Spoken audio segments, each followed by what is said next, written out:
Okay, class, we're going to go over problem number 7. We're skipping 6, which is very similar to number 5. You just need to convert your subtracting into or your differences into addition, and follow again the steps that I laid out before on offsetting.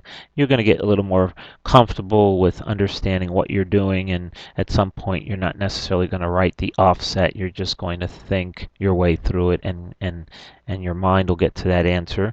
A lot of that has to do with practice and doing it over and over in different settings, different numbers. So let's move on to number 7. It says find the value of each of the following expressions. Now, this is where we also run into problems in math, particularly when we're dealing with a parentheses, and we're subtracting that parentheses, let's just say, from a number. And let's understand what we're actually doing there when we're subtracting. So let's go up to our board, and we have our first problem, and would say 12 minus, and say parentheses 5 plus 3. Now, order of operations, what does it tell us to do? It tells us to add these two first, right?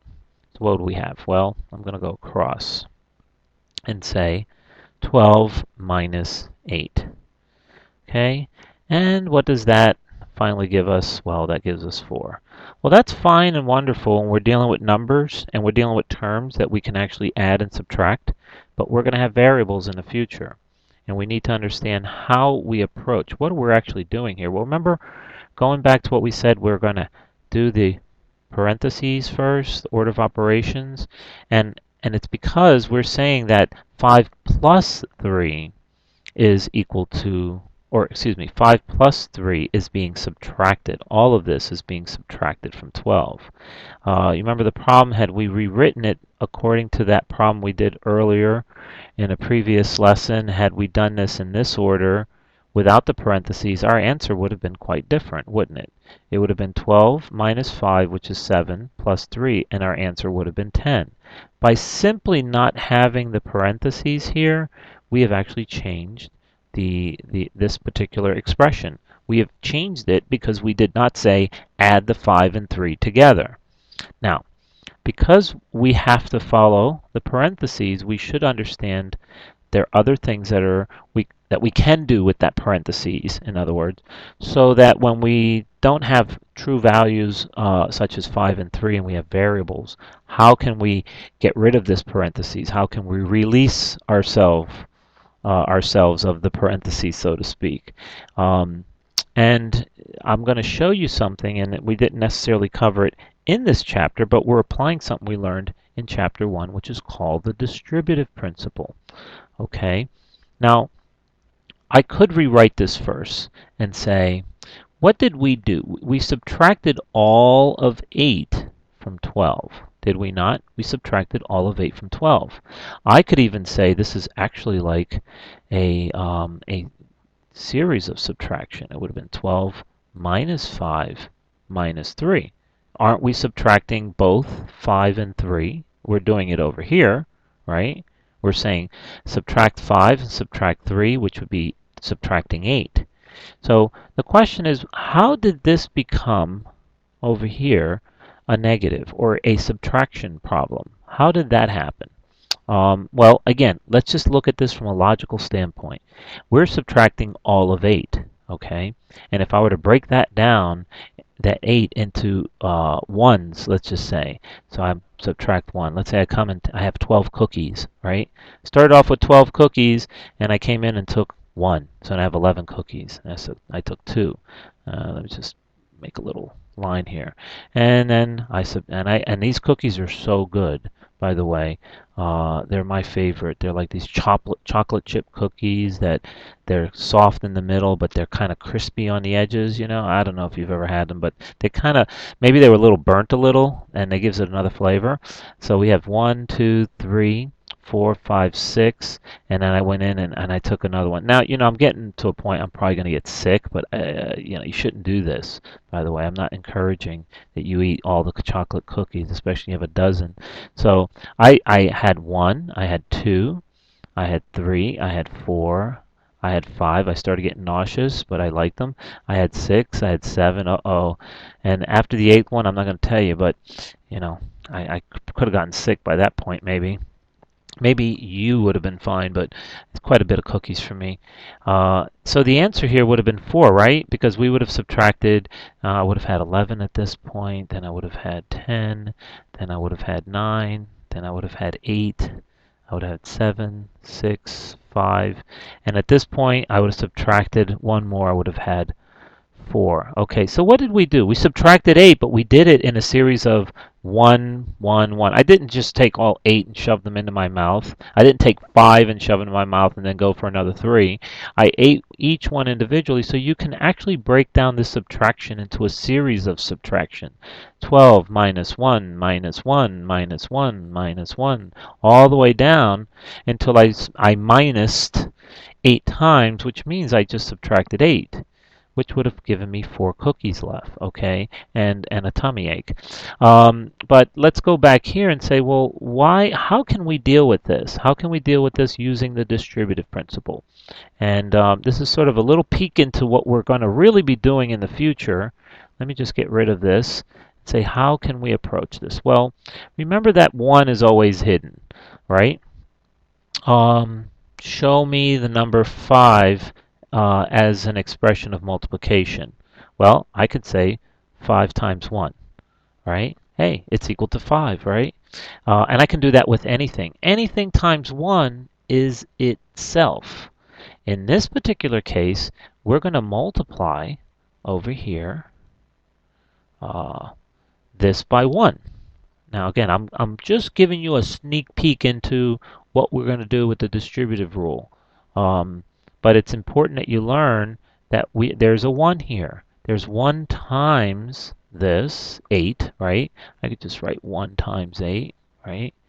But notice that this is a positive 1, and we're subtracting this whole thing. So I can turn around, right, and say 12 plus negative 1 times 5 plus 3, okay?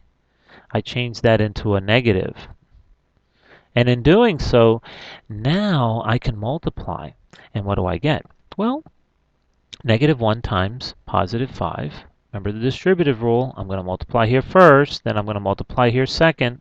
So let's go ahead and write that out. 12 plus negative 1 times positive 5, that would yield negative 5, right? And plus negative 1 times positive 3 would be negative 3. Now you can see here that this is really, when we went back to our original equation of 12 minus parentheses 5 plus 3, it's really like we're subtracting. We can turn this back into subtraction, right? You know, you can toggle it both ways. You have plus negative 5, so it'll be minus 5, and plus negative 3 will be minus 3. So remember when I wrote that originally, why did this become negative? How did I subtract it when it's an addition? Well, it's all being subtracted, and we showed you using the distributive rule, which is going to be much more important down the road when you start using variables. But basically what we're doing is we're going to distribute the negative. Okay, we use the 1 just to give you something to multiply by, but we're just going to make sure we distribute the negative. So if we looked at this from the standpoint before, 5 plus 3, right? We distributed the negative here, because it's in parentheses, and we distributed the negative here, which gave us this result over here. So it's very important that we learn not just with numbers, but we're going to be dealing with variables. And we're going to need to free up those parentheses, pull them away, because we may have like terms that though we have x plus y inside of the parentheses, there may be an x or a y outside. So when we further try to simplify our problems, we're going to be able to remove the parentheses and then add up all those wonderful little parts and terms that are like terms. So just a different approach, something that I wanted to teach you here. Now, you could have taken the approach of simply adding them, or you could have taken this approach by actually subtracting both of them. So you can go on and see that the rest of these problems are actually somewhat similar. I would want to move over to C, and in C we're going to see, pun not intended, we're going to see something a little bit different because one of the numbers is actually going to be negative. Just go to here, and what I mean by that is that we have 12 minus parentheses 5 minus 3. Okay, so when we apply this negative onto each of these, it's going to have a different effect over here. Well, it's going to be a negative on a negative. So let's go ahead and let's not do all that crazy stuff that I did before. You don't have to write this all out. You can just go ahead and apply the distributive rule and say negative 5, right? Negative 1 times 5 would be minus 5. And a negative onto a negative would turn this into a positive. Okay. Now we have, what do we have? A total here of 12 minus 5 is 7, plus 3 is equal to 10. Now, does that really work here? Well, what do we have? Well, we have 5 minus 3 is 2, would have been 2, and 12 minus 2 would be 10. So in this case, you see that we flipped this into a negative and this into a positive. We got rid of our parentheses. And again, in the future, you must be very, very careful. You must be very careful in applying this negative. When we have something like this, 12 plus 5 minus 3, when we're adding here, it's very simple to just get rid of the parentheses. Okay, you have plus 5 minus 3 because we're adding this. So this is as is, but when there is a negative, as we have here, or excuse me, a subtraction going on, a subtraction problem, we're not we don't have the same liberty of just dropping those parentheses, and it's one of the most common problems that we experience further along in math, and we'll obviously get the wrong answer if we're doing our math incorrectly.